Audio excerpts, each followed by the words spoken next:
দূর দূরান্ত পেরিয়ে ভালোবাসা ও সংস্কৃতির ব্যবধান মুছে একটা মিষ্টি ভালোবাসার গল্প লিখলেন বাংলাদেশি যুবক সজল ও ফিলিপাইনের তরুণী সায়রা। জানেন কি, এই প্রেমের শুরু হয়েছিল একেবারে অপ্রত্যাশিতভাবে সিঙ্গাপুরের এক মসজিদে। আর সেই শুরু থেকে একে অপরকে ভালোবেসে এবারে সে মিলল দুই হৃদয় একেবারে সাভারের আশুলিয়ায় বিবাহ বন্ধনে। প্রেমের গল্প যদি হয় সিনেমার মতো, তবে এর পরিচালক হয় নিয়তি।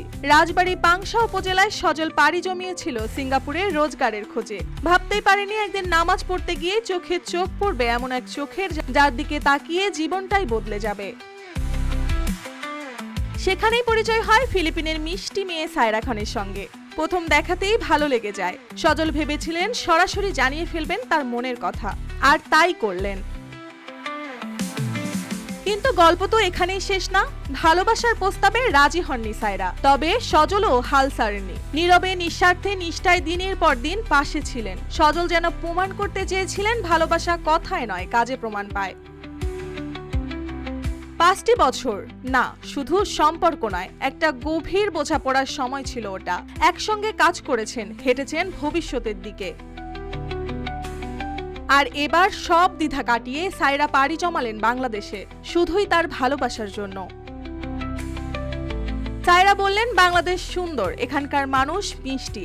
আমি অল্প বাংলা জানি, কিন্তু ভালো বলতে পারি, সজল আমি তোমাকে ভালোবাসি। The people is very good. Their culture is so good. I'm so happy. আমি তোমাকে ভালোবাসি সুজল। সজল বললেন, এই ভালোবাসা সহজে আসেনি। সায়রাকে পাবো ভাবিনি, কিন্তু এখন ও আমার জীবন সঙ্গী। 5 বছর একসঙ্গে কাটিয়ে আজ আমরা জীবনের এক পথে হাঁটছি। সায়রার সাথে আমার পরিচয় হলে তখন আমরা দুজনকে ভালো লাগে। ভালো লাগার কারণে ওরে আমি প্রপোজ করি, কিন্তু আমাকে প্রথম অবস্থায় অ্যাকসেপ্ট করে না। তো ও বলছিল যে আমি ভেবে দেখবো। তো কিছুদিন পরে ও আমি ওকে আবার নক দিই, তখন আমারে বলে যে ওকে অ্যাকসেপ্ট।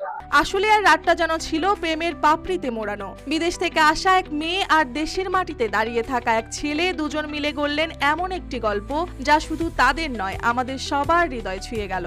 ভাষা বদলে গেল, ঠিকানা বদলে গেল, বদলালো না শুধু একটি জিনিস, যার নাম ভালোবাসা। মার্জিয়া মৌ, রূপালী বাংলাদেশ।